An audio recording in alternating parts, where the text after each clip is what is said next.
Hello everyone, welcome to Game Week 10 preview Sky Sports Fantasy Football, courtesy of Fantasy Football Scout. I am Luke. Niall, it's been a while. How you been, mate? I've been good. Yeah, I've been absolutely fantastic. Good evening to you, and looking forward to jumping into another week of fantasy football. That said, it's been quite nice to have the fortnight break. I know a lot of people hate it. Some people despise international breaks. For me, it's some of the best times of the year. Obviously, some great Scotland action at the weekend. Some not so good Scotland action last night, but we got the win. Um, and yeah, looking forward to getting back into it. But I hear you were supporting Scotland at the weekend as well and drunken up in Mm, the pub. that's right, yeah. I got the rare treat of being able to watch Scotland on the TV. So, yeah, it was a really good game. I thought that the passion, the emotion was great. Because, yeah, I mean, we were talking a little bit just before that. I mean, England, it's kind of boring in the build up and the qualifiers. 'Cause it's almost like a given that we should qualify, right? So there's no, you can't. It's really hard to get behind it. Well, I find it hard to get behind them at least at that stage. And then, yeah, I know England is supposed to hate Scotland and all this jazz, but when there's that much emotion and there's loads of fans in the pub, it does make it a much better game. And it helped. It was just a great game, right? I mean, last minute winners and everything. It's fantastic. Yeah, I really enjoyed it. Yeah, and from a Sky Fantasy perspective, anyone who's got Billy Gilmore is going to be watching those games thinking, why is he not playing for Norwich? Yeah. You've got to feel sorry for people who picked him because he's such a great player. Just doesn't seem to have been working out so far, but it might Mm. turn around. Yeah, a bit of an enigma on the old Gilmore Gander. On the old international break thing, I think it does matter like what your last game week was like as to how much you enjoy the break, because it's like if you have an absolute stinker, like for me, I'm just like, right, that's it, shut it down. I'm not interested. I'm not paying any attention. And then if you've had a really good game week, you sort of can't wait to get back in the action, and you wish it would come around soon enough. So for now, I've been like just enjoying the break like you, because my little plan of taking Salah out for Kane, yeah, it didn't quite work, did it? Because although Kane got shots on target tier 2, looked a lot better player. I think he was unlucky not to score in that game. In the end, it was irrelevant because Salah, I mean, he does what he's been doing all season, to be honest. Unluckily for me, it was against Man City. You know, always thought maybe he could get a goal, but I think it was goal, assist. I think he even got tackle bonus, didn't he? Man of the match, everything. I mean, ridiculous. So good. Yeah, and now you've got the small matter of him at home to Watford to worry Yeah, about. and that was the one I was worried about, and obviously, yeah, I've already had that one. So maybe I'll get some balance, and it'll just be a two-pointer in that game. Maybe. I don't think so, but I can only hope. So yeah, terrible week for me to end. We're not going to dwell on it too much because it's so long ago. But 35 points for my team. Christensen and Alonso didn't play essentially, but Mbomo that I got in, not a lot of people got him yet. Anyway, scored, so I was quite happy with that because I could have obviously gone to Saar, but went to him, and I feel like that's a half decent move at least for now. Rest of the team though did pretty much just across the board didn't perform, unfortunately. Can you remember how many points you got now? I think you didn't do too well either, did you? To be honest. No, it was 47 for me. And on the Saturday, obviously, I've got the block Chelsea defence. Had Lukaku captain because Ronaldo was benched. Mm. I fortunately checked that. I took a whole day away, not looking at fantasy football. I was up in the Highlands with my girlfriend and did the match of the day challenge. And it was like, great. So Nice. Chelsea were on early in and I think they were maybe the first game. Maybe they were the first game. Anyway, so I'm sat down, excited, ready to go. And then the teams come out, and I'm like, oh, no Alonso, no Christensen. And I also had El Yunusi, who didn't play for Southampton. So three players benched Oh game one. God. Yeah. And then you see Chilwell, Alonso's replacement, throwing in a wild challenge for a give away the penalty, lose three clean sheets of the other defenders, and then Mm. Chilwell scores at the other end. So it was not ideal, let's just say that. But didn't get any better at the weekend either. Later on in the weekend, because I brought in Antonio, took the armband off Salah. Antonio gets a 2-pointer, and Salah runs riot. But at least I've got him for Watford, and I do fear for you this weekend. I said Watford at home, I actually meant Watford away, but it shouldn't make a difference because they've got Ranieri in his manager now. That's true. Yeah, I'm really hoping for a new manager buzz there. I tell you. Um, yeah. Okay. What we'll do, I think, is just jump straight into the questions because that way we cover a lot of our thoughts anyway. So if we go through some of the questions we put out earlier on Twitter, and then we'll do a bit of a preview at the end on the upcoming fixtures. So let me get that up on the screen. Hopefully that's there now. Okay, so thanks for replying to these guys. We usually put them out a day or two before we do the video. Obviously, get yourself on Twitter there and put your questions in, and we shall try to answer them. The first question comes from Brookie Boy, 1970. He says a JWP replacement. So James Ward-Prowse. He has a three-man midfield, so he would like to have another midfielder. He has no Arsenal for the 2 captain days.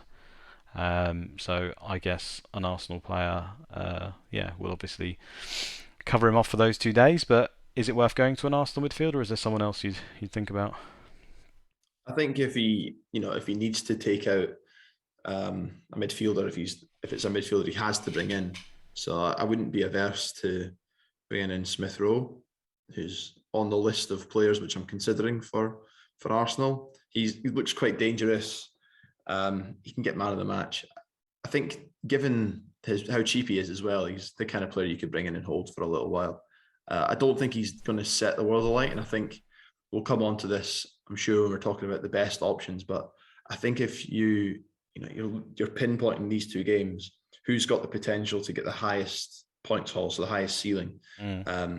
Probably Aubameyang. I think we found with the 2 back-to-back Arsenal games that we had last year, I think he blanked. It did nothing in the first game, and then the second game scored a couple and ends up matching, if not outscoring, the more steady options like the goalkeeper or the defender. So if it is a midfielder you need, I've actually ranked my Arsenal options from 1 to 4. There are 4 players I consider, and Smith Rowe's third in that, but he's the highest ranked midfielder. So that would be my suggestion. I don't know if you've got any views on that. Yeah, I think if you're going for an Arsenal midfielder, then Smith Rowe makes sense just because he's the cheapest. I do really like Saka, but he does have a tendency to pick up the odd injury, and he's like a whole million more expensive. So I suppose if you've just got it laying around, which I can't imagine if. I mean, a lot of people don't have Diaz in their team right now, I think, because he doesn't really require. But I think in a few weeks you're probably going to want him. Yeah, you're one of them, right? Yeah. And then you look to save money all over the pitch, and then suddenly you look at someone like Saka and you think, I mean, he's only got 24 points this season so far. I know he started slowly because of England, but I've just clicked him on here, and I mean, you guys can see it's just 2 points every single week. There was the one week he got 13, and that's a common factor with these midfielders. We do say it a lot, and Smith Rowe's exactly the same. I mean, he got a 114-point haul versus Spurs. Lots of 2s and 1s, but because he's cheaper, and obviously the players around the same price as Smith Rowe generally don't score that well. I know they have at the moment, like the likes of Sar's been scoring the points and stuff, but I don't think that's going to be a season-long thing where he's going to dramatically outscore him. So, yeah, I'd also look at Smith Rowe, but I'd also consider just not going for an Arsenal player. I mean, he says he didn't name which other midfield he's got. I still think Gallagher's just a really top-tier option at 7.3. He's probably lost a little bit of appeal, just because Elise's come back and seems to take some of the set pieces away from him, so it's kind of one of his strings to his bow that might have gone missing there. But I'm not sure on Elise's fitness permanently. Maybe he goes off in the last 20. Gallagher gets some set pieces towards the end, so I don't think it's that detrimental to him. But still, I think he's still a good option. And my mate Mbomo that I got, I think Brentford just look a fantastic team. He's really, really cheap. I know it won't cover you for the Arsenal match days, but I just like him as a long hold. And the fixtures actually do pick up quite dramatically in a few weeks. Another 2-point machine because he's a cheap midfielder, but you're paying less for it essentially with I think slightly better fixtures than Arsenal. Maybe that's probably debatable, but at least initially Arsenal's are probably a little bit better. I don't really have anyone else that I really like in midfield at the moment. I think Rafinha's an obvious one that is probably not even worth mentioning. I know there's a chance he might miss this weekend, I think the rumours are, due to the Brazil match. But there's not many other midfielders that I'm even thinking about. I mean, I'd love to have some Man City midfielders, but I'm not sure you can pick them in Sky. It's quite unclear who's going to play week to week. I know a lot of people will still be holding Ferran Torres. We both gambled on him and subsequently got rid of him. But I think if you're holding him, there's a case to say that, for the next few weeks, don't bother making that transfer because he's got good games. If he does play, which he's probably more likely to now, possibly than when they had really stern fixtures where he goes for his absolute best 11, then you might rotate in. On the midfield options, we can pat ourselves on the back for the Mbuemo shout. You in particular actually backed yourself on it and brought him in. He looks great. And another one we talked about at least a couple of weeks ago was Hwang, who got the brace against Newcastle. Oh, of course, yeah. He's only 7.8 and he's playing up front. Looks like he's in a partnership with Jimenez and looked pretty dangerous. So, I mean, obviously, usual warnings apply that he has just come into the team, new signing. There's a bit of competition there, but he looked really good and would cover a captaincy as well against Everton in a couple of weeks' time. So I think, and again, people we keep ignoring and we just pat ourselves on the back for some good shouts. People we haven't suggested, Gray and Townsend continue to do really well. Yeah, and Decore. Townsend especially, right? So Mm. any of them I think are decent options. And Townsend and Gray would also cover you off for that captain game because they're playing against Wolves. Sorry. So there's a few. I don't think there's anyone who really stands out apart from Rafinha, but they're the best of the rest, I'd say. Yeah, no, I agree with that. As a Traore owner, seeing him benched and then Hwang come in and obviously take all of his points is a little bit frustrating, I'll be honest. So I'm kind of scared to go there, even though he's just 0.1 cheaper, isn't he? 7.8 to 7.9. But if he's going to stay permanently playing in the team, and he's more or less a striker, and he's kind of playing a little bit on the right, if anything, I mean that's a good price, right? Because Wolves' stats are very, very good, and he's got a fairly decent record in the past. It's kind of, I think he had some problems in his career in terms of injuries and getting some starts, but he has got a pretty good past. So I think he's definitely a decent option. I'm still kind of keeping away from it from the moment because I just think Trincão's been on the bench a little bit. He's obviously a very good player though for Barcelona. I can't see him staying permanently benched. I know Podence had a bit of a shocker when he came on, but he is a decent player. He's going to take some minutes away occasionally. And then obviously you've got Neto, who I think is just their standout midfielder from last season. I mean, obviously he had a big injury, so maybe it'll take him a while to get up to speed. But I think when he comes back, that's a lot of names then sort of fighting for two spots. But that could be so far in the distance that Hwang is a decent option for now. And Wolves fixtures they're still okay, right? I mean, it lasts for quite a long time. That's why a lot of people went for the likes of Sarr and Goal and stuff. One other name I'll just throw out there is St Maximum. He just continues to do pretty well for Newcastle. I think the games are still okay. And I think the general gist of what we're saying is the midfielders, all around that price, there is so many options around that 8 million and just under that there's no incentive for me to really go above that at any point. I think if they don't work out or someone gets injured or dropped, you can just kind of change to another one if you really have to. Obviously, you want to try and avoid those kind of transfers if you can, but at least there's options, right? You can't get stuck with a player and then have to make like 3 or 4 transfers because there should be about 4 or 5 other options you can go to. I mean, there's 3 in the Everton team alone.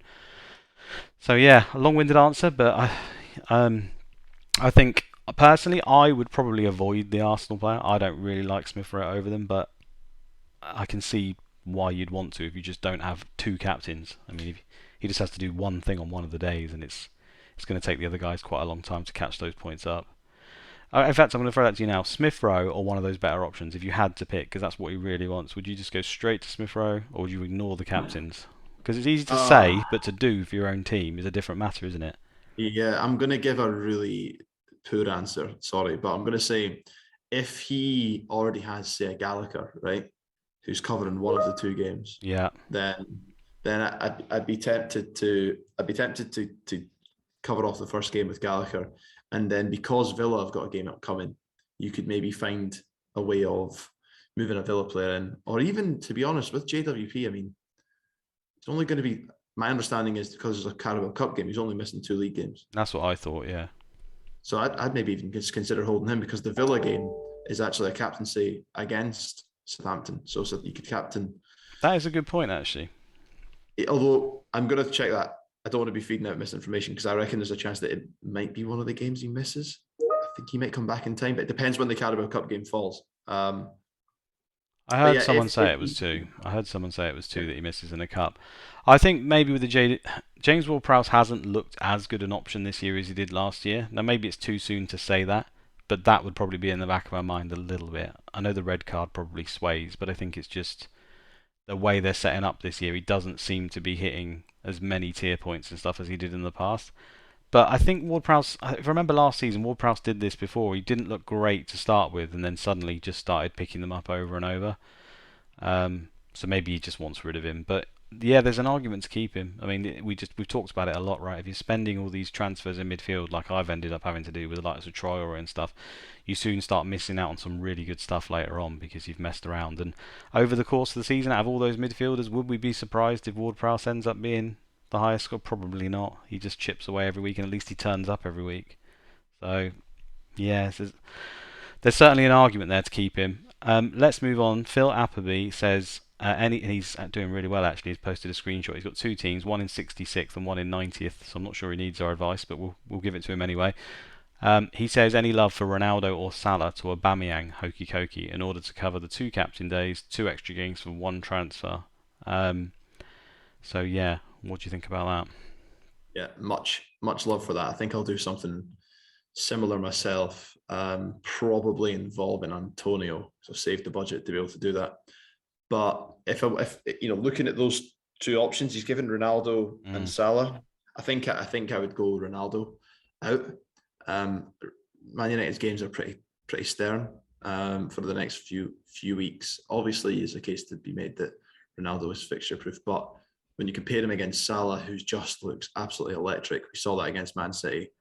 He's possibly the one player who we talked about the big three up front and rotating all of them.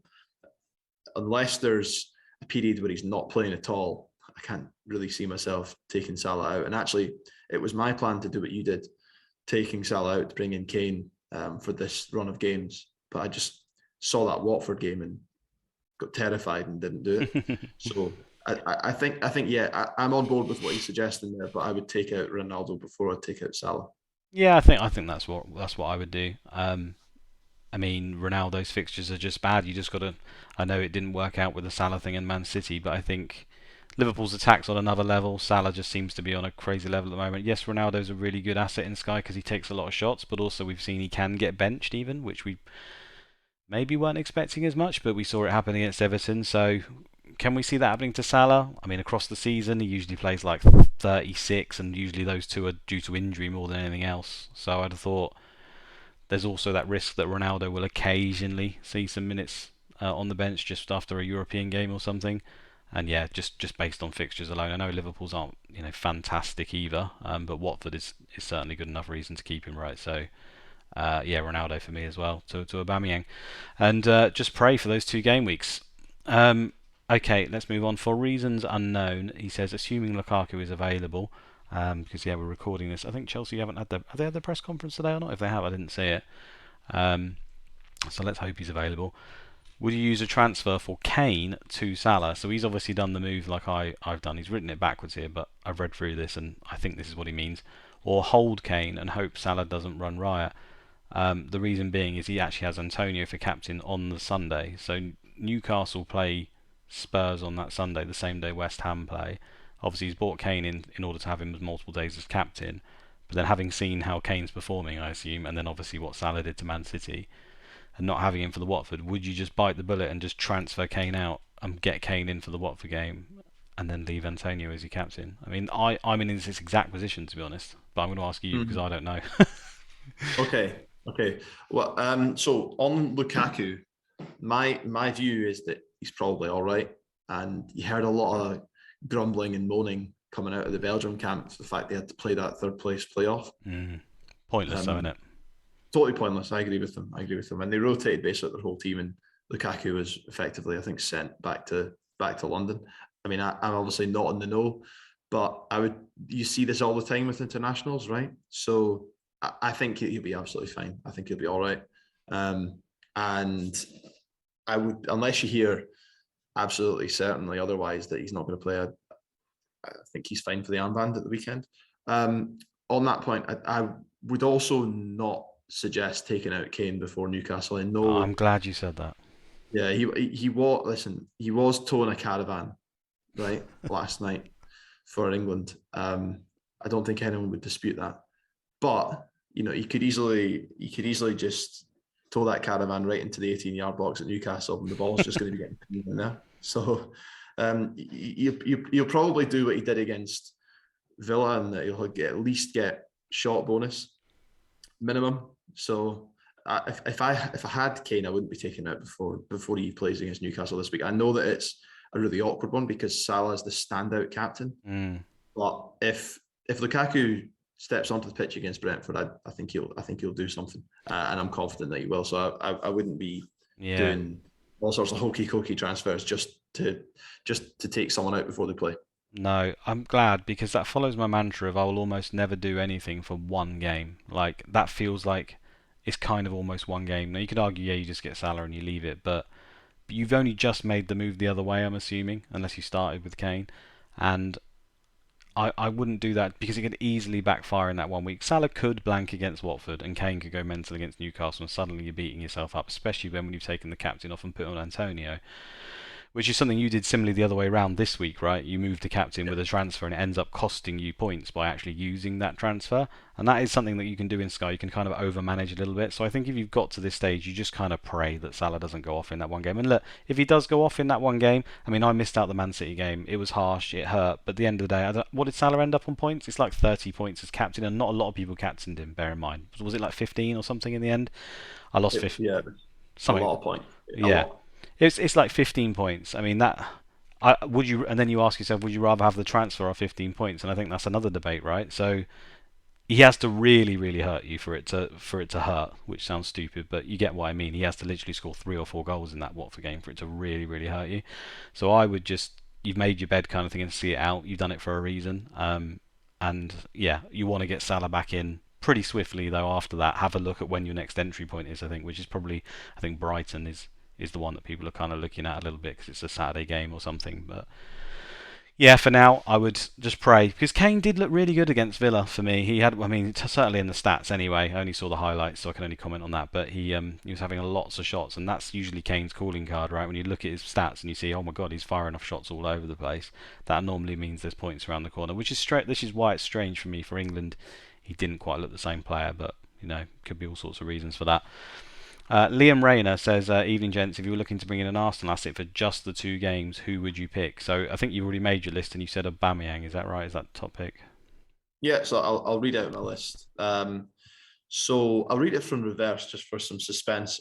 So in fourth place, Ben White. I think he's probably the most stick-on defensive asset. Arsenal have conceded only 1 goal in the last 4 league games, 5 games if you include the Carabao Cup, which is pretty impressive, right? Because they had such a porous start to the season. And he's been really good, Ben White. But the downside to him is they've not even sniffed a passing bonus at all. And in these captaincy games, it is nice to have that fallback, right? Even if they do concede, you're going to walk away with 8 or 10 points, which is fine. But if they do concede, it looks like you're getting 2 with Ben White. So that's why he's fourth.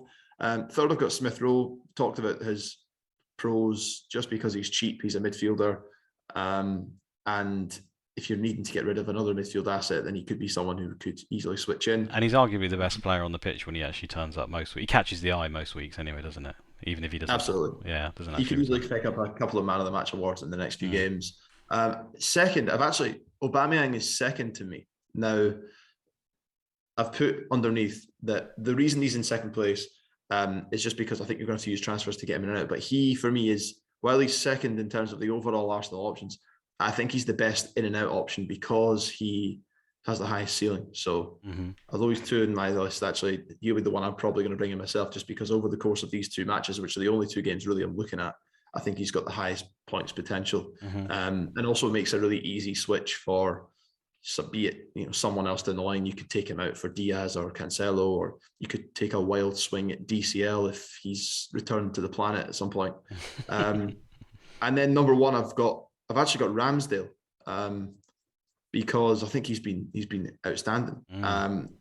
Single match days are always great for goalkeepers because if they do keep a clean sheet, it's an extra 2 points, which is double to 4. A few shots on target, picking up bonus as well. And with the defenders not getting passing bonus, I think that actually elevates the goalkeeper even more and makes them the supreme asset in Arsenal defence. And on top of that, Ramsdale's really cheap. So again, if you're looking to bring in a goalkeeper, if you've got someone in there you're not happy with, then Ramsdale would be the one I'd go for. But I think most people will be pretty happy with who they've got in goal just now, in which case I think Aubameyang probably stands out. Yeah, no, I'd go along with that. I love goalkeepers for single match days. I mean, they usually do the business. It wasn't a single match day, but obviously Saar for the Wolves the other day when a lot of people had him as captain, he went and delivered, and it's a common theme. Martinez has obviously done it a lot in the past, and there's been a lot of times where a goalkeeper's come up trump. So yeah, I'd certainly prefer him over Ben White. for me, it will be Aubameyang that I bring in probably. I'm not 100% set on it because I do have Gallagher, so I might just miss one of the games and stick with Gallagher because I've had to use extra transfers. But Aubameyang, if I do go there, will probably be the one. And just like you say, it's just for the higher ceiling. He's on the penalties and everything, isn't he? And although he can look disinterested in games sometimes, he still finds a way to score quite often. So yeah, I think they're tough games for me, Palace and Villa. I think they're both teams that you could see they could beat Arsenal on their day, or at least give them a good game. So I do think that the missing out option is not going to hurt anyone too much this week, especially if you've got the Gallagher for that 1 day cover. The more and more I look at it, the more I keep coming down on the side of maybe I wouldn't make the move, just because I can't really call the games, and I feel like yeah, Gallagher covers you for one. The Villa game could be tight. The Villa have been good defensively. Um, Obviously, if you've got someone in place, fine. But I think for a transfer to get Arsenal, I'm not 100% convinced now. Whereas, in the weeks leading up to it, even though Arsenal were poor in the first few weeks, I always had it in my mind to do it just because, you look at it and you think 2 extra days, 2 extra captains. But now if it's just 1 extra day and 1 extra captain, I'm not sure. This is assuming you get Gallagher, of course. Yeah, I can see that point. It depends who you'd be planning on taking out as well, right? Um, because True. I think so. In my example, right, I'm going to be taking out Antonio, and Arsenal actually play. So West Ham have got the game against Spurs, but then Arsenal play before Antonio plays again. Okay. It ends up working out a 3-for-1 with two captains. So it feels to me like a bit of a no-brainer. Is that when you'll Um, definitely get an Antonio back though, or you're not? Undecided. So that, but at least it gives me the flexibility to, at that point, assess whether I'd want to bring him back or not. I could even just leave him and maybe bring in Mm. DCL for that Monday night game or something like that. But I think that it gives me a security of knowing that if I do make the move, there's only one opportunity that Antonio over that 2 week period, where Arsenal have got 3 games with two captains, Mm. that you could maybe score enough that would justify not making the transfer at all. Yeah. Yeah, no, I hear you. I think that and it's probably not the correct way to think about it, but I think it kind of does depend on how many transfers you've used, because a lot of the people who are doing very well probably won't have used so many transfers, right? The ones who've just lucked out, they've not got that many injuries, they're probably quite high up, used like maybe 3 or 4 as planned, and then maybe they're thinking, yeah, I'm just going to get an Arsenal player for 2 game weeks as captain. It's a no-brainer sort of thing. And I think if you've used more, like I've ended up doing 6 or 7, you've got to pick your opportunities throughout the season now, where I'm going to have to try and get on a level playing field with these guys. And when I look at it and think, well, these 2 matches are quite tough, and I don't have full confidence that Arsenal can win them. And there's not, I mean, you've listed 4 options for Arsenal that could be captain there. You could also add Saka in there. You could add Tierney. Do you know what I mean? There's not a standout name that is like the Ronaldo or the Salah. So I feel like there's a bit of a lottery there where your player that you pick could be the 2 pointer. So then I think of it as, okay, well, if I try to level out the transfers over the season, a lot of those top managers will probably use one right now, and I can maybe get away with it here. Where there'll be other weeks further on down the line where you've got Salah for 2 games or something, and I'll be like, right, I can't miss that one. Do you know what I mean? So that's where I'm edging at the moment. If I had infinite transfers, it's just a Aubameyang in and pray, and I still might do that, but as you can tell, I'm undecided. I may just give it a skip in the end.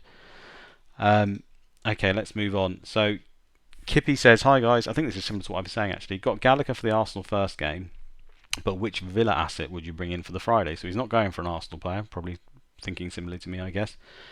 And he's doing that because he can't get Martinez later, and Villa play Southampton, I think, on an individual day later on as well. Yeah, so getting in a Villa player then obviously covers you off for 2 days, so it kind of makes sense. I'll answer this one first, if that's all right. So there's lots of Villa players I kind of like, but because of their positioning, so obviously Ings and Watkins, I think they're decent options, but because they're forwards, they're kind of almost no-goes. And I really like Bailey, but I don't know whether he's fit or not.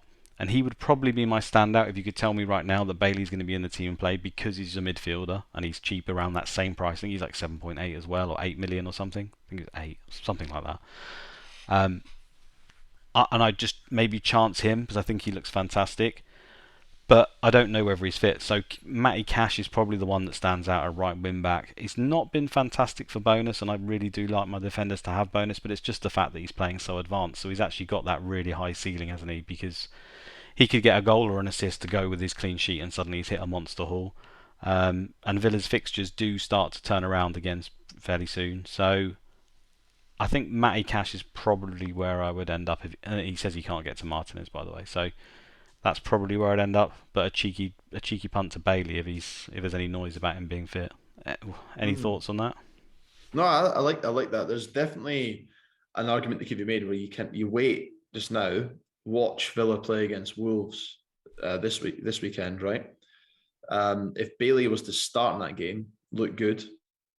I don't know what's going on with his fitness. It looks like he's not 100%, is he? So I don't even know if he's going to It be says back it yet. says tight thigh on the website there, and it says return date is expected to be the 16th, which is in 3 days' time. But we've not had the press conference yet, so we'll have to see. So I Yeah.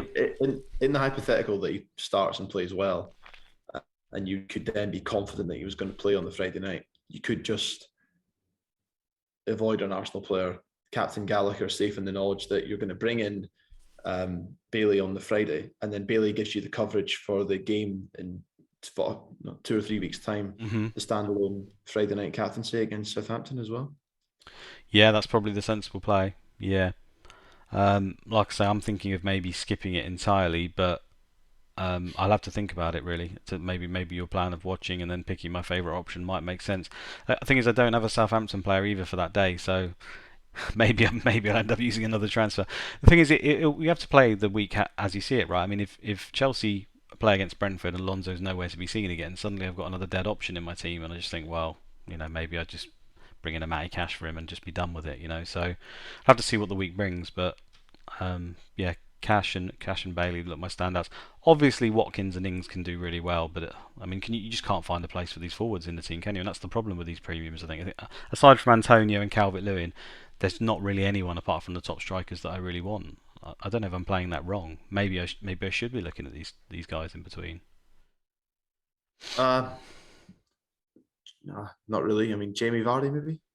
Oh yeah, he keeps scoring. The thing with him Keep is that talking about him yeah, scoring, but 7 points. That's the seems to be his limit. yeah, it really does. The thing with him is Iheanacho's just started to play the last few games, hasn't he? And usually when they play together, it has a negative effect on Vardy, where he's more of the fall guy for Iheanacho to actually score the points. So I'm just thinking timing-wise, it might be one of those classic Vardy things where we all think, right, we're finally going to get him because he's doing well, and then suddenly he drifts off into obscurity. Probably not, because it never works how you expect it with Vardy. But yeah, I suppose again guilty of underestimating him as usual. Um, okay, let's move on. I'm not sure if this is FPL related or not, but I suppose it applies to both. Adit Wara says, any update on Calvert-Lewin, Wilson, Reece James or Zinchenko? It's just to watch out for the press conferences, mate, like we all do. I haven't heard anything particular. I heard Reece James was in training. I haven't heard anything on Calvert-Lewin. Callum Wilson, I haven't heard anything, or Zinchenko. Have you heard anything on any of those? No, I was doing a bit of looking up on Calvert Lewin, and it doesn't seem like there's a great deal of information. Um, like, this is the thing with Rafa, just to give you very little. Yeah, you can't trust him. And his press conference hasn't been yet this week, and I'm guessing they'll ask him about it, and he'll probably say something like, "Oh, he's really badly injured. It could be a long time," and then he'll play at the weekend. So Yeah. I wouldn't listen to a word he says. On the other players, again, press conferences, and probably Mm. I was waiting with a lot of them, particularly Zinchenko. I mean, I can't. He's maybe asking from a Cancelo perspective, Yeah, on but that it one actually, I doesn't do make it. remember they were saying that Zinchenko's all the noise from the I think it's City Extra or something is the account which gives a lot of City news was saying that Zinchenko looks like he could be fit for this game against Burnley, but again we just have to wait for the press conferences. It's all I don't know how true any of this stuff is. And then his second question is, do you think Trincao will start over Adama or Hwang in the future? Personally, I can't see him starting over Hwang at the moment. I don't know why you drop Hwang. I think that just doesn't make any sense. I think the manager started with he started with the players like Traore and Trincao because they'd been there a while. He signed Hwang and he integrated him a bit, and then as soon as he plays Hwang, he delivers. I mean, to me, there's just no reason why he would suddenly revert from that. Absolutely none. So Traore is obviously be on the bench, and I wouldn't be surprised if Trincao starts playing ahead of Traore because obviously Podence has been in the mix as well. Because Traore is not offered enough, but the bottom line is there's going to be some rotation there. And at the moment, Hwang looks like the best option of all of them. I think if anyone, he's probably the most nailed for 90 minutes at the moment. Yeah, Would you agree agreed. with that? And also, there's been a bit of an update this today. I think Trincao has had to go into isolation. He's ill, Oh yes, yeah, yeah, potential COVID. So you'd think that's going to rule him out at least for a week, maybe two. yeah. So yeah, so for the next couple of weeks, I think Hwang is absolutely nailed on anyway. I mean, after coming off a brace, he's going to be playing, right? But Yeah. I'd yeah, also and argue then on this front anyway. If he's got Trincao in his team and this is Sky and he's got him, I don't even if he's fit and he's playing, I don't think he's a good enough option to keep in your team. Is the bottom no, line. So I'd just get rid no. of him. Two questions from FPL Hambo, and he says one: when will the blanket Chelsea defence start paying off? Please God, soon. Rotation seems to be benefiting those not so heavily invested. Yeah, I think there's an element of unluckiness. Chilwell's tackle. I mean, for example, they weren't getting a look in really. Apart from that, a lot of rotation because of Champions League and stuff. My answer to that question is I'm hoping it's in these next 4 or 5 games. Brentford's a tough game. Wouldn't be surprised if they conceded in that game. Maybe a tight game, 1-1. But after that, I'm really hoping we'll start to reap it. I mean, you're in the same boat, right? You've got loads of them, and you're just praying for the same. Yeah, I mean Norwich, Newcastle, Burnley to come after that. Mm. If you're like us and you've thrown all your eggs into the Chelsea basket, the least you can do is get through these fixtures when they're so good. So yeah, there's probably going to be some tough moments when you look at the team and one of your players isn't playing. But you've got to hope that when they do play, they're going to deliver over the next few weeks. And I think you probably assess it after that. Yeah. I'd also expect that the Champions League, the fact that they did lose to Juventus means they're probably going to feel a little bit insecure about getting through. So they're probably going to play as good a team as they can. They're not going to let up in that competition. So the rotation probably will continue. Mm. But the next few games are so good that you've got to hope that if the best players play, they're going to score. And Thiago Silva, I think, is not getting back till super late this weekend. So it Oh yeah, looks good like point. Christensen will definitely play. Rudiger, if he's fit, will play. And Azpilicueta, I think between the right centre back position and right wing back, looks like he'll be playing as well. So that's say the core, and then a lot of question marks about Alonso, right? I think he's probably the one whose position is most under threat with Chilwell coming back in. But even if you've got Alonso, I firmly believe that you should hold him for at least the next 3 games, 4 games, because if he plays in one of those games, you've seen what he was doing at the start of the season. He could easily get you a 15, 16, 17 point haul, and that kind of justifies his existence for a little while, and then you assess it after. I'm happy you said that as well. Yeah. So for me, the major disappointment from the Chelsea defence has not been the fact that they've conceded the odd goal. It's been the fact that the passing bonus hasn't been there, which all the signs pointed to that continuing through the roof, and that's been the big issue. I mean, I'm getting zeros and 2 pointers from my defence across the board. Whereas the reason we go for these guys, right, is because we've got that 4 or 5 points even when they concede, and they're almost like a cheat code, and they haven't been that at the moment. So I really want to see those numbers start picking up, and if their passing bonus is nowhere to be seen in the next 2 or 3 games, then I would really worry because these are the games they should definitely be getting in for me. And like you with Alonso, I've got him in my team, and I'm almost like I don't know whether it's stubbornness or if it is sensible, like you say, but I will hold him until he at least plays a game. Unless that's like 6 weeks and he's still not played, maybe I'll have to get rid of him. But I'm hoping he'll play, one of the next 3 maybe. And as soon as he's played that game, maybe then I can look at what options I want to do to move on. But obviously things can change in those 2 or 3 weeks. Chilwell could have picked up a knock again. Alonso could suddenly be amazing. Chilwell could have given away 3 more penalties. The landscape changes so quickly that you might have a different question on your mind later on. 2, he says, how long will you give until you get Webster back? He says, would you give him a couple of games to avoid any re-injury? Because he misses him and he thinks his value unlocks a lot of doors. And we have said numerous times we think he's probably the best cheap defender in the game. So when he comes back, let's say the manager says he's fit, he turns up, he plays the first week. Are you going straight back in, or are you going to wait a little bit? No, I'm going to give it a little while. They've got Norwich. Yeah, they've got Norwich this weekend, which is a decent game for them. But then after that, they've got Man City and Liverpool. So that gives you at least a 3-week window until the start of November when the games get better again to see that he's fully fit and back up and running. And I think you'd want to avoid those fixtures anyway. So I mean, I don't think I would bend over backwards to get him back in, just because it's another. We said this, right? Didn't we say this at the time? Well, if you take him out, you're probably going to want him back. And 2 transfers for a really stupidly cheap player.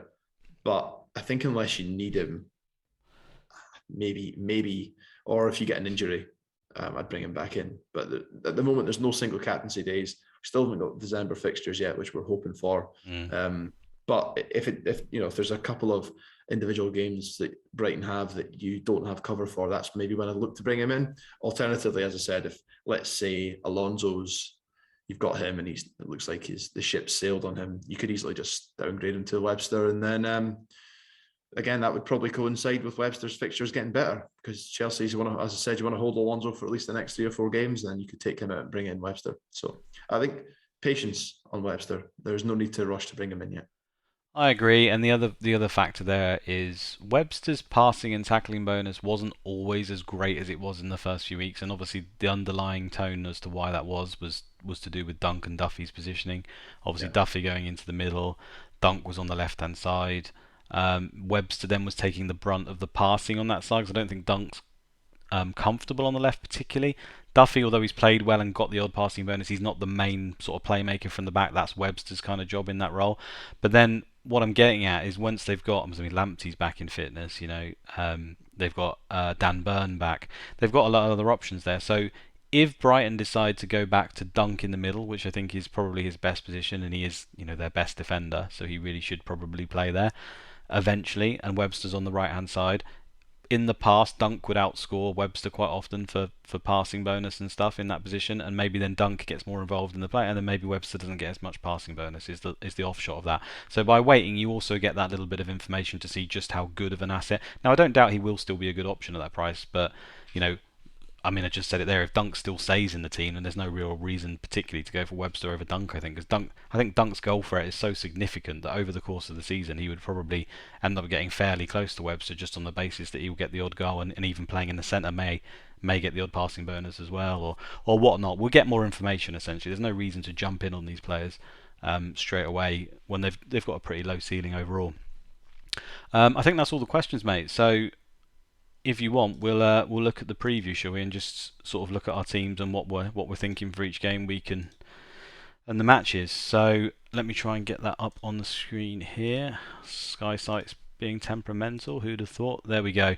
Okay, so Saturday, 16th of October. Loads of games on Saturday. Absolutely loads of them. Looks like a really great day. I'm hoping I might actually get some points for once. Maybe. Who'd have thought? That'd be a fine thing. I don't have Salah, so I'm going to be absolutely terrified from 12:30, as you can imagine. He's probably going to be my captain in FPL, but still, I won't want him to score in that game, which is going to be painful. And Man City home to Burnley, 3 o'clock. If you could tell me the lineup right now, I'd maybe consider just captaining Diaz because he's in my team. And I know Diaz is fairly safe in terms of playing, because he usually plays most games. Um, I think that's probably a 20-pointer right there as captain, which, although I've got Lukaku and I think he'll be quite heavily captain for the Brentford game, I probably prefer Diaz over Lukaku for this game now, just for the way. How do you feel about that? Because that's my main dilemma, basically. Do I captain Diaz or Lukaku? Mm, that is a really good question. I think I'd probably still go for Lukaku just because the upside is still higher. I think he's not really set the world alight yet, but I am always tempted in these circumstances to go for the big hitting striker, but at the same time, I really can't see Burnley scoring. So No. um, I mean, they win I 5 think nil that's every a time. flip of the coin job. Honestly, like I couldn't decide between the two. See, I think Diaz. I mean, often in these 5-0 trouncings, a lot of the Man City defenders end up chipping in with some Yeah. points.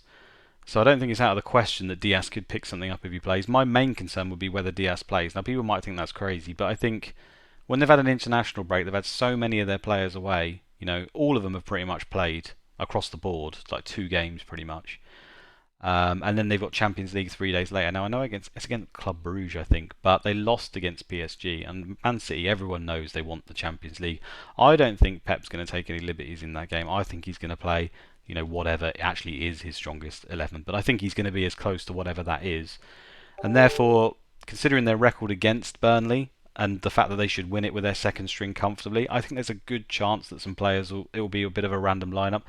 Now I could be totally wrong. Pep could just play his full team, but it's that whole thing of not seeing the lineup right. I could captain Diaz, and there's a small chance he might not play, and then I'll really kick myself. So that might edge me towards Lukaku. But I think in a straight fight between them, I'll go Diaz. Anyway, it's probably only me who has this conundrum because most people will probably just be on Salah, right? And that's what you'll be on, and sitting Oh yeah, pretty. I mean, there's Ronaldo as well, right? I don't even have him. I think Leicester's defence been so shocking of late that I wouldn't be surprised if. I know Man United haven't looked great, but they've got this tendency to suddenly score 4 or 5 goals in a game, right? I think that could be one that they could do that. agreed. Yeah, Ronaldo. I think if I didn't have Salah, I think if I was in the same situation as you are, let's say that you had Ronaldo instead of Lukaku, I'd maybe go for Ronaldo before Diaz. Hang on a second, my daughter's coming. Sorry, sweetheart, can you go see Mum? Oh, go tell Mummy quickly because I'm in the middle of a live video. Sorry. Hey. Sorry, guys. What did you say, mate? Sorry, I wasn't listening to that last bit. As while you were getting heckled, I was saying that it's a disgrace that you've not got Salah in your team this week. You should have planned things better. Oh, okay. That's perfect. She came in and I can just ignore that and brush off. um, yeah, no, I was actually just saying that I actually think if I had Ronaldo or Diaz, if that was my choice this weekend, I think I'd probably go for Ronaldo just over Diaz. Yeah, But probably but so. Lukaku versus Diaz, I think is really really tight. I did say I think I'd probably just sway to Lukaku, but I think I think Diaz is such a he's got to be a nailed on 10 points, right? Yeah, I just part of me thinks that maybe he just plays Stones and Laporte, or even Stones and Ake, and just saves Laporte and Diaz for the Champions. I think that's probably crazy. It's probably me just worrying. Yeah, No, I we'll. would say Bruges are decent. Bruges got a point against PSG as well. They're not bad. They're a good They side. need to get So 3 points, right? And yeah, obviously, they're at the moment Laporte and Diaz are their first two defenders. So Laporte and Diaz are going to play that game. So that's why I think, well, after all those internationals, it's just how much does he think he needs to play them versus Burnley? Maybe he does play Diaz and Stones. Maybe he gives Laporte the rest. I don't know because Diaz generally plays most of the games, doesn't he? It's probably me just overthinking it. Um, yeah, I don't think there's any other differentials I particularly like. Obviously, you've got Rafinha versus Southampton if he was to play, but I think all the noise is that he's going to come back too late to even feature in that game. I certainly wouldn't be taking him out. I mean, he's in my team. I'm just going to take the. I mean, I'm used to. If I get 10 men this week, that's a bonus. Usually, I'm ending up about 7 or 8, so 10 men's not a concern for me. Um, and yeah, for me, not having Salah and Ronaldo, it could be quite painful, but I've been here before. Let's hope that it's not. Let's move on. So you'll be on Salah, obviously, won't you? Actually, there's no point to cover that. You'll just be on Salah, I assume, and cheering oh by. yeah. So I'm going to go out on a limb though. I'm going to go out on a limb and say that Chelsea, the whole back line gets passing bonus this week. I'm not. I don't know if they get a clean sheet. Brentford are good, but um, I think if Jorginho is back into the centre midfield role, which I suspect he will be, and if Azpilicueta might be back at right centre back because I think Reece James is back, then I think if that combination tends to result in stat padding. So if that's the lineup, right, those two play in those two positions, they'll 100% get past in the whole defense. You can you Nice. can you can hold me to that. Well, actually, on that note, then let's say that if Thiago Silva's confirmed to be out, then we're pretty. That's almost nails. Christensen is in the centre of the back three, and then he usually gets passing bonus in that role. So there's an argument to captain him if you think that he can at least fall back on it. But I suppose it's the Brentford goal, right? I just think the way Brentford are playing at the moment, it's probably like a 1-1 for me that game, which is crazy because a few weeks ago, I mean, I had Lukaku earmarked to come in, probably be captain on that day and everything. But Brentford, I thought it was just a flash in the pan, and maybe it is, but at the moment they just seem to turn up week on week and perform really, really well. So it just suddenly doesn't look like an easy fixture at all. Sunday 17th, let's move on. So Everton at home to West Ham, Newcastle at home to Spurs. I think everyone is pretty much going to be on either Antonio or Kane, with the majority on Antonio, just because not many people actually ended up doing the Kane move. So it's a teaser for someone like me who's got both, which I think that's my day to make up points. Really, I'm expecting to lose out points on the Saturday, but having both Antonio and Kane, if I can get a captain on Kane and he really delivers in that week, in that match, sorry, then that's where I'm hoping to make my points up. So you're But captaining Kane on Sunday. I think so. I mean, the team that I'm showing here, which is, as you can see, the rank there, 6,000. I mean, it was in the top 100 after 3 weeks, and now it's dropped down that badly that it's like I'm almost throwing the towel in already on this one. I'm just like, right, I may as well just Hail Mary it. I don't think Kane will be that heavily captained across. I know his ownership's still fairly high, but I think just his performance, his England casuals probably won't look there, might not have him, and then engaged players, a lot of them won't have made that move, and even if they have, they probably have Antonio and probably look there at the moment. So I think there's a huge upside there because he's obviously a player who can hit hat tricks, right? So I just have to hope it's one of those days for him, and I'm going to go for him. Yeah, I agree. If I had both, I'd be going for Kane. Regardless of my rank, I'd be going for Kane. I think Kane's a better option than Antonio on Sunday. Um, I'm actually a little bit worried that because Newcastle they'll probably be buzzing, but I think the whole Steve Bruce situation has been dragging on. It doesn't seem like they've dealt with that very well.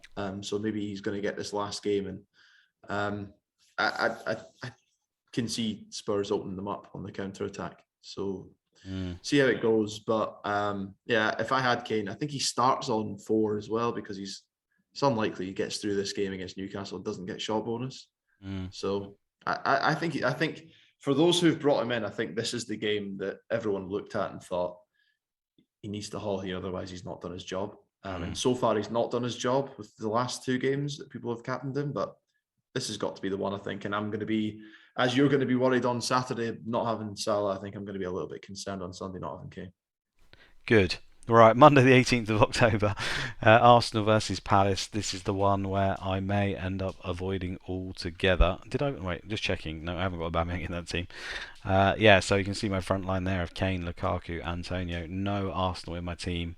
Used 7 transfers, way more than I wanted to use. So do I want to use one when I've already got Gallagher? Probably not. So probably no one for me on that week, on that day. Well, sorry, Yeah, Gallagher. No Arsenal. yeah, Gallagher, and we talked before about the if I was in your position where I've used a bit more transfers than I'd like to, I think I'd wait and see how the Villa against Wolves game goes, and then make a judgment on Friday night if you want to bring in a Villa player because you're going to get 2 captaincies out of them, and you'll cover the Arsenal game, and you'll have Gallagher to cover the first match. So that may be the differential choice. You're only going to use 1 transfer then versus I'm sure if you brought in Aubameyang, you'd be using at least 2.